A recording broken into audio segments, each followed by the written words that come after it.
今天，我们一起来了解一位当代藏传佛教中非常特别的大成就者，被多位伏藏大师一致认定的伏藏法主秋英多杰仁波切。他的一生没有显赫的转世头衔，没有优越的修行条件，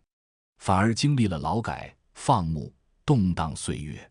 但他却用近40年的闭关实修，证明了佛法的真实不虚。圆寂之后，他的法体至今不坏，并且不断生出舍利，成为当代佛教中极为稀有的金刚身示现。下面就让我们走进这位大瑜伽士的一生。公元1941年，藏历铁蛇年，秋英多杰仁波切出生于青海玉树州衬多县拉布乡的东科村。他的父母都是最朴实的草原牧民，父亲叫慈城江赞，母亲叫扎西拉姆。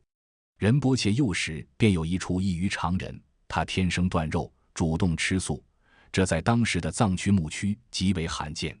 5岁时，他开始随父亲学习藏文读写。除此之外，他童年并无天降异象，亦无神通显现。仁波切晚年曾坦诚地说过一段话：我刚开始修行时，不过是个普通的凡夫俗子，根本谈不上是什么活佛转世。这句话掷地有声，他告诉我们，真正的解脱与成就，从不依赖虚幻的身份，全凭踏实的实修。10岁那年，仁波切在当地的土登寺正式出家，剃度为沙弥，随寺内上师学习萨迦派仪轨。他天赋聪颖，仅用1年时间便将所有需背诵的诵轨熟记于心。14岁时，他远赴他乡参访大堪布罗丹仁波切，首次接受了降魔金刚手本尊灌顶，并听闻了《金刚文书真实明经》等甚深法要。随后，他又进入著名的宁玛派学府，将玛佛学院深造4年，医治慈城堪布、土贝堪布等善知识，系统研习宁玛教法。仁波切的求法之路从未局限于单一派别，他一生通宗通教，广泛汲取藏传佛教4大派系的精髓：萨迦派依止那龙祖师、罗旦仁波切、萨迦达钦仁波切及祿丁大堪布等；宁玛派得协庆寺贡夏仁波切传承，随竹庆寺土登罗布大堪布研习大圆盛会，并深入霍多达瑜伽士的空行新低教授及龙钦七宝藏、麦彭仁波切等著作。噶举派接受冈纳仁波切传授的大宝伏藏全集传承，并得噶玛义西上师亲旨。格鲁派随塞隆寺文钦吉拉多杰大师修学相关法脉。在仁波切眼中，万法皆为佛陀治理，绝无门户之见。然而，命运并未赋予他一帆风顺的修行环境。20世纪50年代末，因时局变迁，年轻的仁波切被迫接受劳动改造。在劳改队度过3年岁月后，他被无罪释放，回到家乡。当时寺院无法开放，他便一边放牧一边隐修，这一放就是13年。风雪草原上，他手握木鞭，驱赶牛羊，内心却未曾有一刻离开过禅修。这种在绝境中凝练的定力，为他后来的长期闭关打下了最坚实的基础。随后的特殊岁月里，环境愈发严苛，仁波切退隐至自家一间狭小破旧的阁楼中，展开了秘密闭关。这一闭又是整整13年，4700多个日夜，在狭窄暗淡的空间里，他于寂静中直指心性，从未间断。直到宗教政策落实，仁波切出关的第一件事便是带领信众重建土登寺。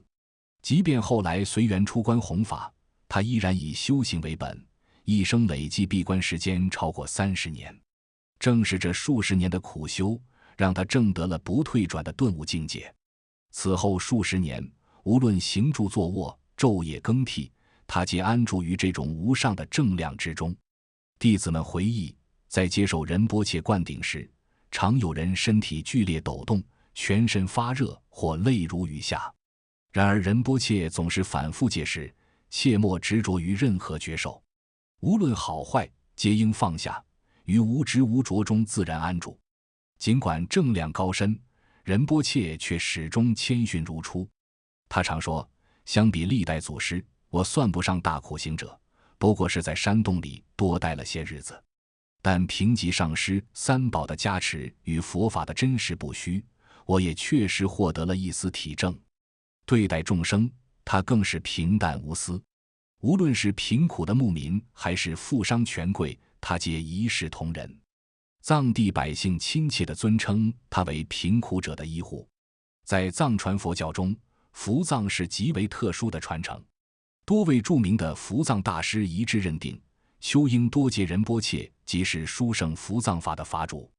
伏藏大师秋英林巴取出的伏藏中，莲师与义西错家佛母受记仁波切为该法法主。噶荣寺索南巴德上师以隆重的供养仪式，将白马邓登祖师的全部伏藏交付于他。乌萨多杰伏藏师亦将其父多杰才家的传承全数供养。藏地诸大德常称赞仁波切为马尔巴大师的化身，尊称其为马尔巴秋英多杰，亦有赞其为莲师功德化身或噶玛巴事业化身者。对此，仁波切仅淡淡回应，与诸祖师却有深厚因缘，愚者无需多议。乌萨多杰伏藏师曾依巴麦钦哲仁波切之受记，为仁波切撰写道歌，赞叹他毫无派别偏见，并明确指出他已证得大圆满四相中的明智如亮相。仁波切一生著述甚丰，留下了《大瑜伽士言教集》《我的修行经历》《正法实践论》，以及回应香港大学师生所著的《释出世间真谛论》，并撰写了《金刚萨埵观修仪轨》等实修法本。他的开示融汇了萨迦道国法、噶举大手印与宁玛大圆满。他常说，修行不是抛弃烦恼，而是学会将有漏转为无漏，将过失转为功德，将障碍转为成就。2010年，藏历铁虎年正月，仁波切身体状况一度好转。然而正月初8，他突然提出需立即返回土登寺。正月13日上午，仁波切留下了最后的遗嘱：7日内闭关不见任何人，安住平等三摩地。7日后开门时，我已离世，无需整理我的坐姿，可酌情戴五佛冠，披法衣，切勿举办盛大仪式，秘密送我回乡。法体静置于扎西岭或土登寺100天或1年，后续可制成肉身像供奉。同日，2010年3月18日，秋英多杰仁波切于官房中安详逝寂，时寿69岁。圆寂之后，神迹显现，仁波切的法体未经任何防腐处理，自然供奉，至今历经岁月依然完好不腐。更不可思议的是舍利的生成。仁波切在世时，其牙齿、发丝、坐垫上便常有舍利衍生，圆寂后，官房内外更是舍利遍布。1年后，这些舍利不仅未曾减少，反而逐渐变大，显现五色，大者竟如鹌鹑蛋般大小。甚至在法体的面颊、胡须与发丝间，至今仍不断生长出新的舍利。仁波切生前曾轻描淡写地说过一句话：我原本有大千红光身的因缘，如果我走的时候能和普通人有所不同，哪怕能让人少生一丝对正法的诽谤，那也算是我为佛法做的一点贡献了。如今仁波切的金刚法体供奉于青海玉树土登寺，默默守护并加持着远道而来朝圣的无量众生。回顾秋英多杰仁波切的一生，他出身平凡，无显赫头衔，他历经坎坷，放过牧，遭过难，狭时隐修数十载，但他用一生的岁月向世人证明，凡夫只要信心坚定，精进不退，红尘万丈亦可证得无上菩提。他留给我们的不仅是那一尊不坏的肉身与满地舍利，更是一条普通人在任何逆境下都可以践行的实修之路。愿我们都能从仁波切的故事中汲取信心与力量，愿一切有情离苦得乐，究竟解脱。感谢您的收听，吉祥如意。